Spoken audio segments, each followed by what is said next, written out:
Today's lesson is on the idea of supply, and we're going to start by asking this one simple question. Scarcity. When we looked at scarcity yesterday in class, we talked about it from an individual perspective. Do you think that businesses also have to deal with scarcity as well? Well, there's a lot of different things that businesses deal with related to scarcity. And even countries as well have to deal with scarcity too. With both, they have to deal with limited amounts of workers or potentially jobs from a country standpoint, limited amounts of money, and even limited amounts of resources. So these things are very important scarcities to address. And we're going to come back to these big ideas here in a little bit when we talk about supply and things that limit supply. Now, another bit of a review. How do we decide on how to use the available resources that we have to us? In other words, we have limited amounts of supplies. Who figures out how we're going to use a limited amount? So if we have a limited amount of, let's say, oil in our country, how do we determine who uses that? Well, according to a command economy, that will be determined by the government. But according to a capitalist economy, it will be determined by the people. It's all about, this balance of who gets to make the decisions. In America, our type of economy is really more capitalist. It's based upon a market economy. With the idea being that people get to decide. So it's not up to the government, it's up to people. And we're going to talk about the two different types of people, those being producers and consumers. Today's lesson is on supply, though, and we're going to start by looking at it from the producer angle with the little theme here, let's make some money. Now, what types of products should businesses create? Well, simply stated, those that are going to make them the most money. We might say to ourselves, oh, we should make what people want to buy. And I agree that that's definitely one part to it. But really the overwhelming part of a business is about making money. So what should we make? Now, a little bit of a question that we'll get to later on deals with exciting stuff versus boring things, but it's all about making money. Our two targets for today. I can explain what the law of supply means in my own words, and I can explain what the role of producers is in affecting the products available for us today. Now, producers and consumers. This exact slide is going to be on tomorrow's presentation as well. These are the two groups of people who make decisions, producers and consumers. Producers refer to the businesses or the product makers. So if we're talking about McDonald's, they're producing food. If we're talking about Apple, they're producing computers and other types of technology. But they're producing products, things that we can buy.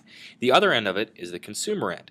Those are the buyers of products. So all of us are buyers of certain products, whether it be the food or the computers or whether it be gasoline, anything along those lines can fit into this category.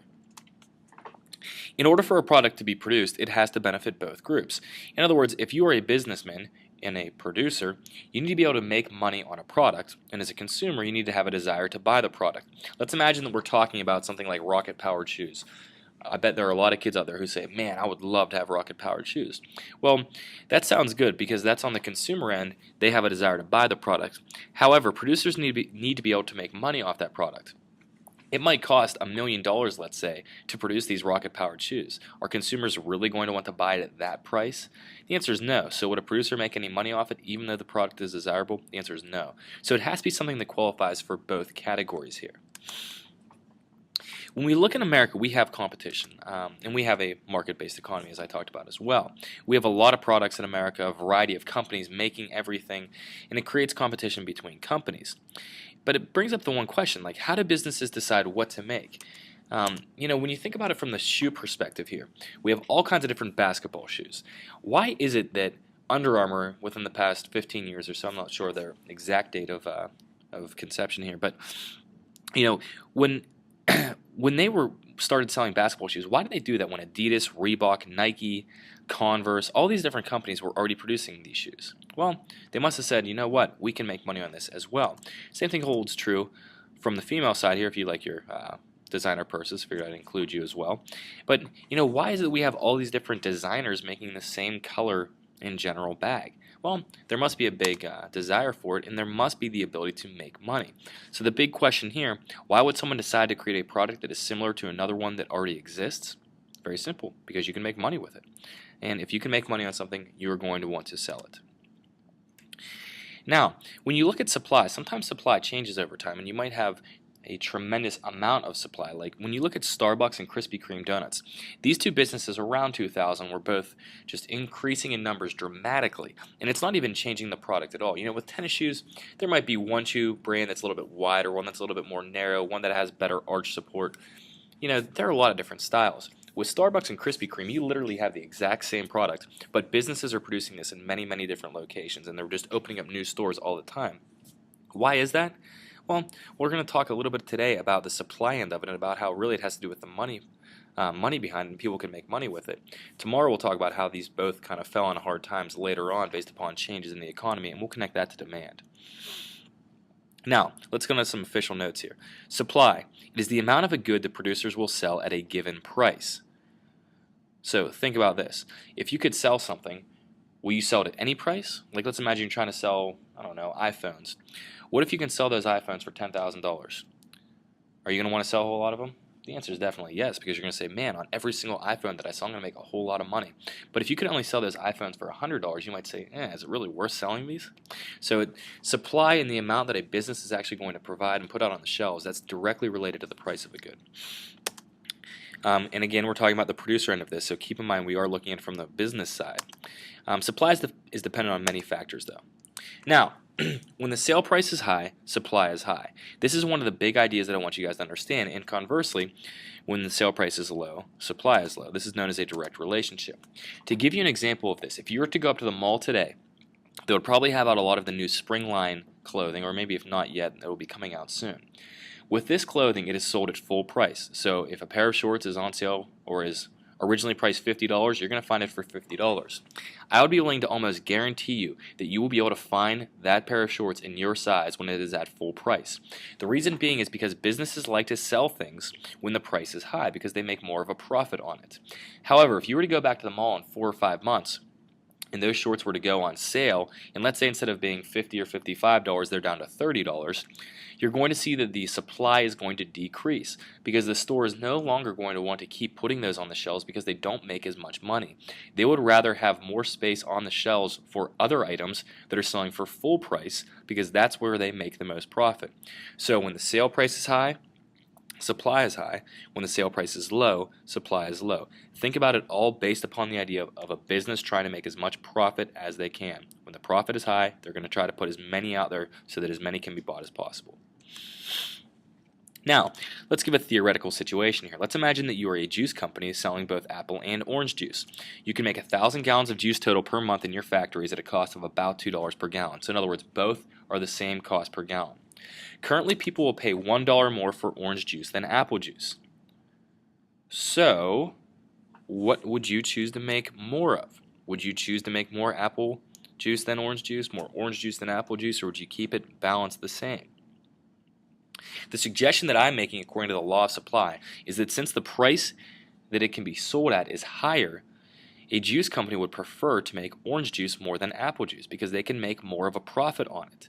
So it might cost you $2 per gallon, and that's probably really high in reality, but $2 per gallon to actually produce the orange juice. If you can sell it for $1 more, let's say instead of selling it for a normal price of $4 a gallon, you now sell it for $5 a gallon, and you still get the same amount of people buying, that's awesome. And for you, you're increasing your profits as a company.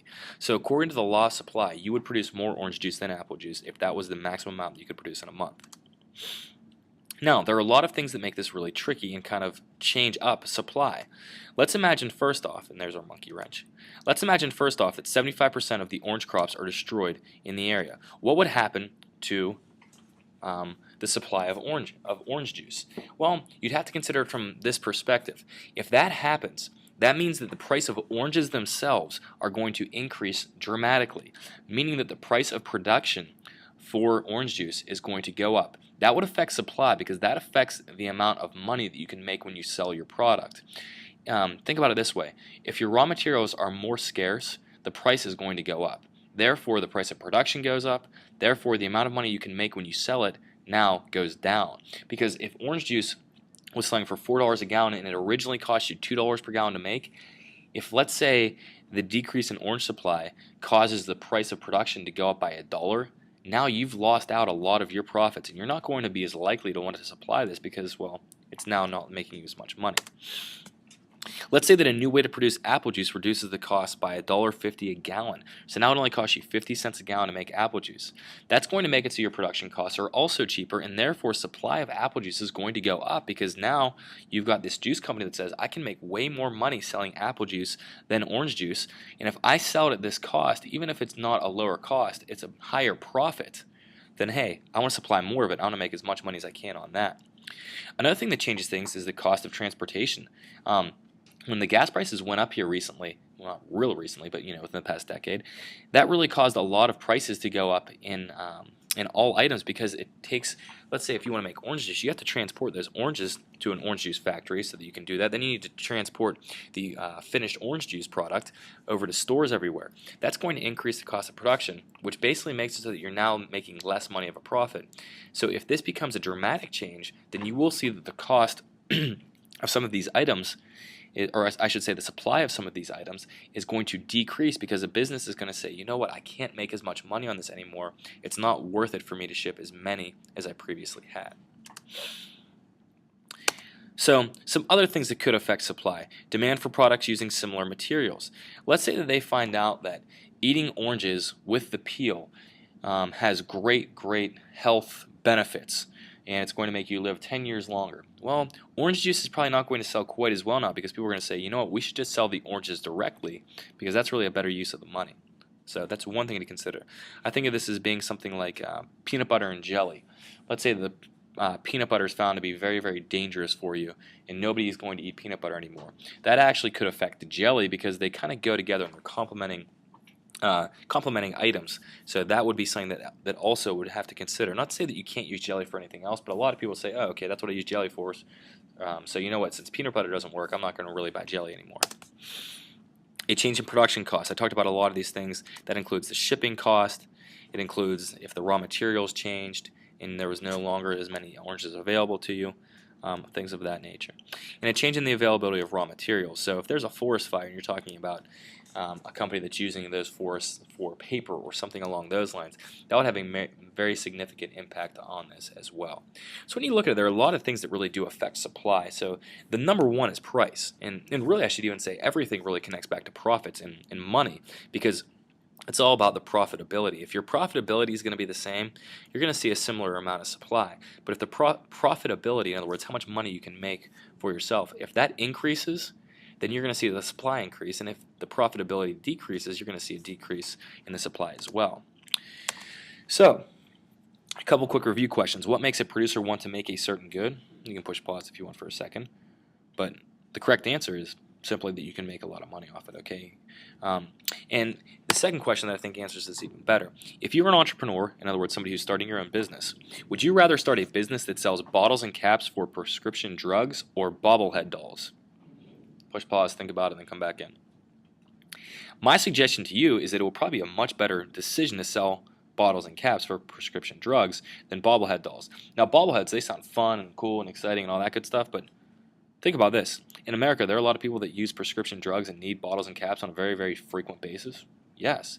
So if you can make a lot of money on that, even if it's not the most exciting thing, and I don't think anybody stays up at night saying, oh, I just have this dream of being a bottles and caps salesman later in life. Yeah, that's probably not true, but the reality is if you can make money in it, that's a good business decision. So it's not always about the excitement, it's about the profitability. In other words, how much money can you make? And that's what's going to affect supply.